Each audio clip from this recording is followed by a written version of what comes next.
Now, Mr. Sadanand Mehalu Shet Tanawde. This is about demand for restoration and support for Khazan land in Goa. Demand for restoration and support for Khazan land in Goa. I rise to draw the attention of the August House to a significant issue concerning the Khazan land system in Goa.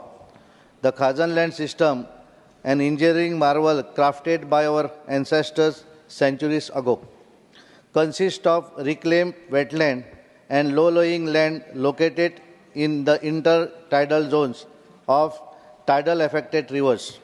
These lands are protected and regulated by marginal marine clay burns and sluice gate system called manas, located near the mouth of rivers.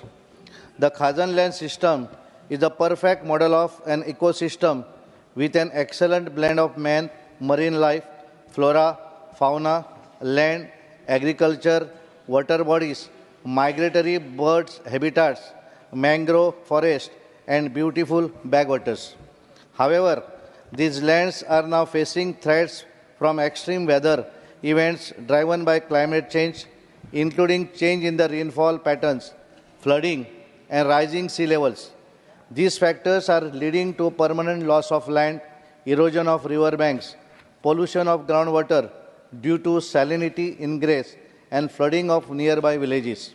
I urge the government to provide the necessary assistance in terms of special grants, technical expertise, and robust policy framework to revitalize Khazan lands and ensure their sustainable management, which will help bring back thousands of hectares of land under cultivation, stop the permanent loss of land, and make the state more resilient to the challenges of climate change, sea level rise, and changes in the rainfall patterns. Restoring Khazan lands will not only preserve our cultural heritage, but also enhance environmental sustainability. Thank you, sir. Thank you, Mr. Sadanand.